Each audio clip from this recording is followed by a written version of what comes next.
Algo invisível está atuando sobre a sua visão interior. E não é culpa sua.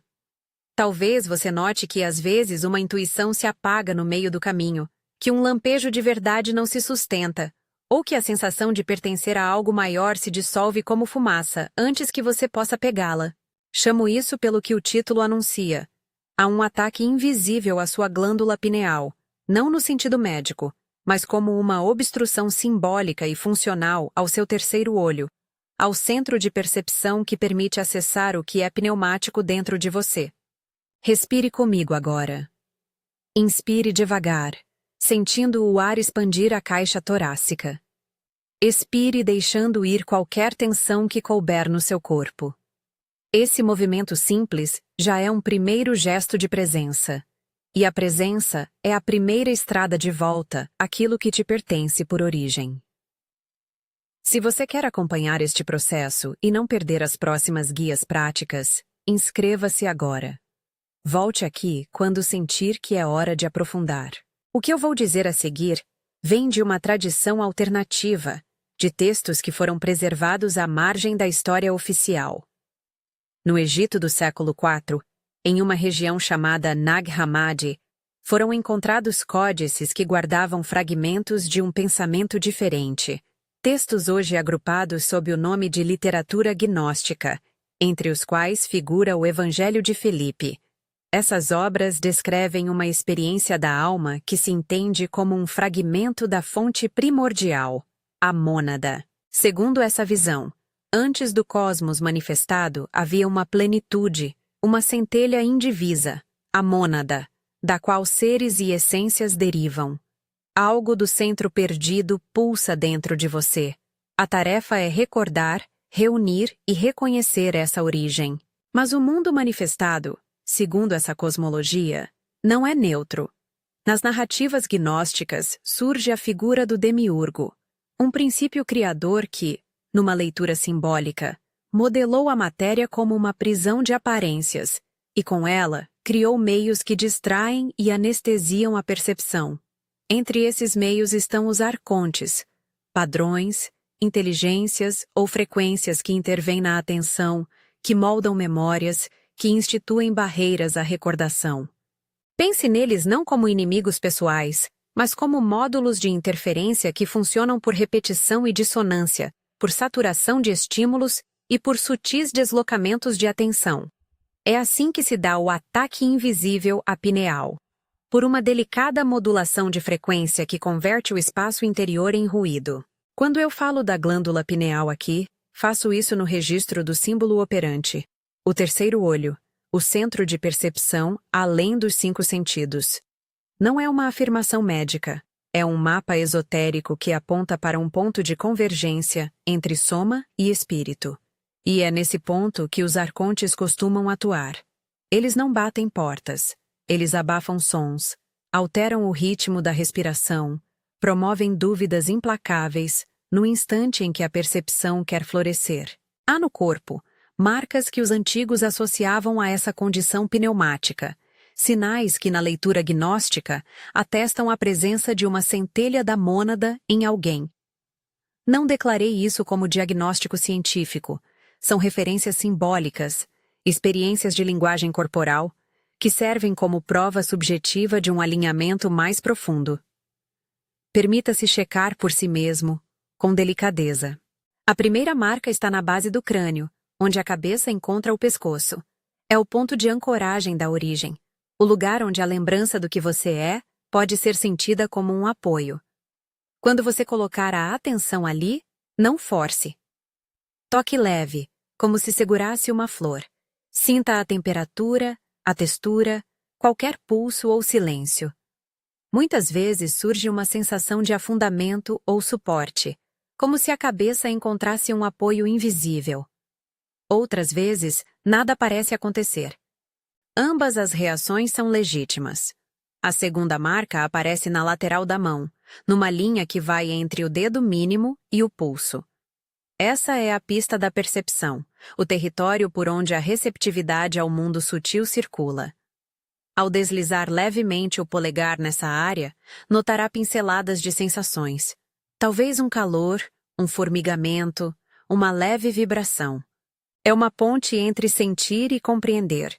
E muitas pessoas que se encontram em condição pneumática relatam perceber algo nessa faixa da mão quando estão mais atentos. A terceira marca posiciona-se no centro do externo, pouco acima do coração, onde o comando se faz sentir. Não se trata de pressionar ou forçar. Coloque a mão suavemente e perceba. Ali se aloja a intenção que organiza o resto, a narrativa que decide se você vai se curvar às frequências externas ou se vai recolher a atenção para dentro. Em alguns, a presença é clara, um calor que irradia, uma calma que centraliza. Em outros, a resistência, como se outra mão segurasse a sua de fora. Antes de seguir para a prática, preciso explicar como os arcontes operam para que você saiba o que observar. Eles não costumam entrar em confronto direto. Preferem a subtração. Funcionam por padrões repetidos. Um pensamento que insiste em desacreditar. Uma emoção que repete o mesmo roteiro. Uma conexão social que consome sua atenção em formatos previsíveis. Quando você tenta acessar sua visão interior, um pensamento aparece, rápido e ácido. Isso é invenção sua. Você está imaginando coisas. Perigo, delírio. Esses são os sussurros mais típicos dos arcontes. A reação defensiva do sistema que até então manteve o controle. A instrução é simples. Observe sem brigar. Tome esse pensamento como um sinal de que você está tocando algo real, não como prova de irrealidade. Agora eu vou guiar você por um procedimento seguro, direto e repetível. Use esse exercício com calma. Se sentir qualquer desconforto físico que persista depois da prática, procure orientação médica ou psicológica. A experiência que propomos é espiritual e subjetiva. Não substitui avaliação profissional. Sente-se com a coluna ereta, mas sem rigidez. Apoie ambos os pés no chão. Feche os olhos se preferir. Olhar com as pálpebras fechadas ajuda a recolher o fluxo de imagens externas. Respire de forma ritmada. 4 tempos para inspirar, 6 para expirar. Faça isso por 3 ciclos apenas para ancorar. A respiração ajusta a frequência do corpo e já reduz a interferência dos padrões mais agressivos. Leve a mão direita à base do crânio, no ponto onde a cabeça encontra o pescoço. Toque com a ponta dos dedos. O toque deve ser leve, quase como se escaneasse a pele. Permaneça ali por cerca de 30 segundos, mantendo a atenção no lugar do toque, mais do que na forma que ele tem. Observe sensações de suporte, calor, ondulação, ou até um silêncio profundo. Não espere algo espetacular. Muitas vezes o primeiro contato é discreto, como um movimento submarino que você percebe apenas pelo deslocamento. Com a mesma mão, sem tirá-la do contato, deslize gentilmente para a lateral da mão, na faixa entre o dedo mínimo e o pulso. Se preferir, repita o gesto com a mão oposta. Trace essa linha como se estivesse lendo um mapa antigo. Sinta qualquer vibração, formigamento, ligeiro arrepio ou até cheiro imaginário. O importante é não racionalizar a sensação no momento. Rotule mentalmente, percepção. E deixe que o rótulo seja apenas um guia, não uma prisão. Por fim, coloque a mão no centro do externo, logo acima do coração. Apoie a palma com suavidade. Se em algum ponto o toque causar tensão, alivie. Ali, busque sentir o que comanda. Um pulso, um afluxo de calor, um silêncio que ordena. É o lugar de decidir. É onde muitos percebem uma resposta mais firme, porque o comando integra sensação, intenção e memória. Em todo o processo, se um pensamento crítico surgir e tentar desacreditar o que acontece, não se envolva numa briga com ele. Veja-o como um eco do mecanismo que tenta proteger o que já está conhecido. Diga para si, em voz baixa ou apenas mentalmente: estou vendo, eu observo. Volte a atenção para a respiração, para o toque, para as pequenas mudanças que ocorrem. Repita esse gesto de observação sem julgamento quantas vezes for necessário nesta sessão. Quando sentir que há algum tipo de movimento, por mais sutil que seja, venha para o momento de ativação.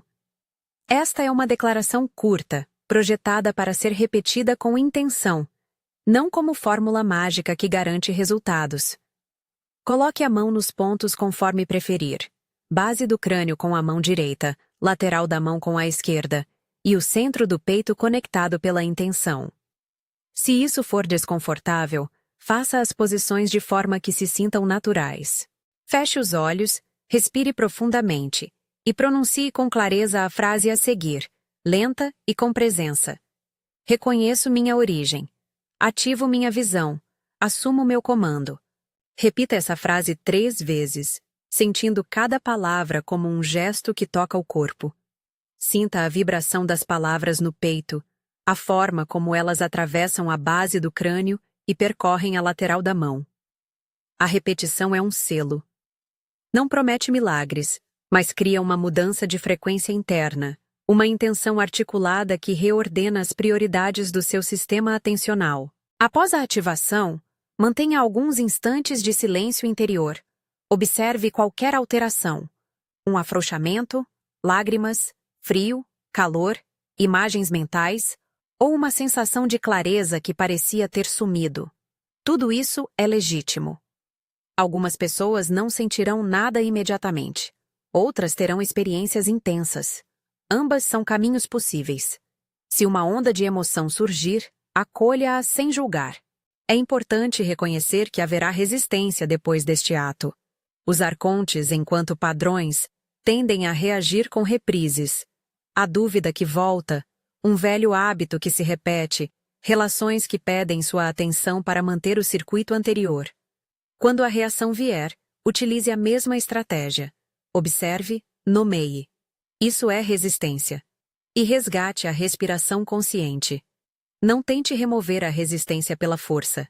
Permita que a nova intenção se estabeleça repetidamente, com gentileza. A prática constante é o que enfraquece padrões sistêmicos, não a promessa de um único gesto transformador. Lembre-se também do contexto histórico.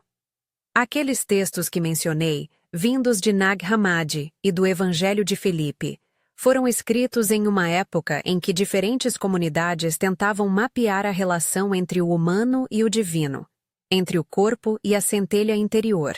A narrativa de perseguição que acompanha esses textos não precisa ser entendida como acusação literal a grupos contemporâneos. Foi, sim, uma história de marginalização de visões alternativas.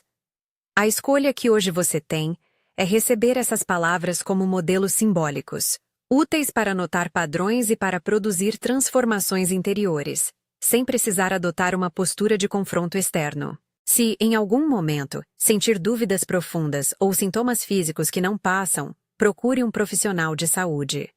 Este caminho de reativação é espiritual e subjetivo.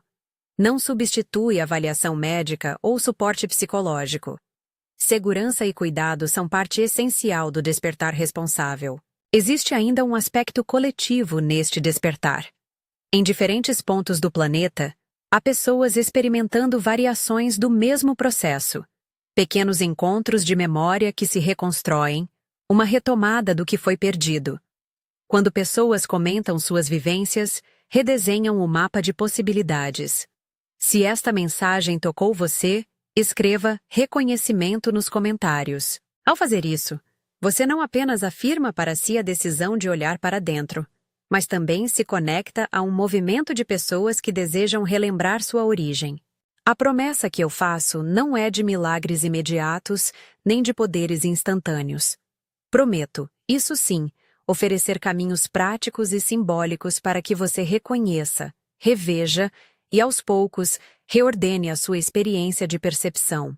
Nos próximos encontros, aprofundarei formas de sustentar a ativação, rotinas de atenção, formas de proteger a frequência interna e exercícios para integrar a visão no cotidiano. Se quer acompanhar essa sequência, inscreva-se e ative notificações. Eu estarei aqui para conduzir, com responsabilidade e respeito. Antes de encerrar, volto ao ponto central. O ataque invisível que mencionei no início não é uma acusação com provas contra alguém. É uma forma de nomear o modo pelo qual frequências, padrões sociais, hábitos, narrativas, murcham sua capacidade de ver. Nomear não é demonizar.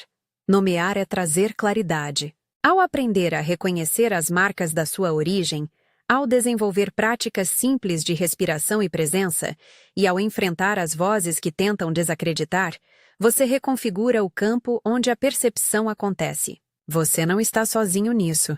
Há um sopro ancestral dentro de você que quer ser lembrado. E há também uma comunidade emergente de buscadores que escolhem redescobrir a sua centelha. Quando repetir a frase, reconheço minha origem, ativo minha visão, assumo meu comando, faça-o como um pacto consigo mesmo, não como um juramento contra o mundo. Volte a isso todos os dias se puder. Observe, registre pequenas mudanças e mantenha sempre a atenção gentil, tanto nas vitórias quanto nas quedas. Se esta palavra falou contigo, deixe reconhecimento nos comentários e inscreva-se para as próximas práticas. Que essa ativação seja um começo, discreto, íntimo, firme, de uma retomada contínua daquilo que é seu por direito. A memória da mônada dentro do seu peito, a capacidade de decodificar as frequências que o cercam e a coragem de assumir o próprio comando. Caminhe com cuidado, com curiosidade e, sobretudo, com compaixão por você mesmo.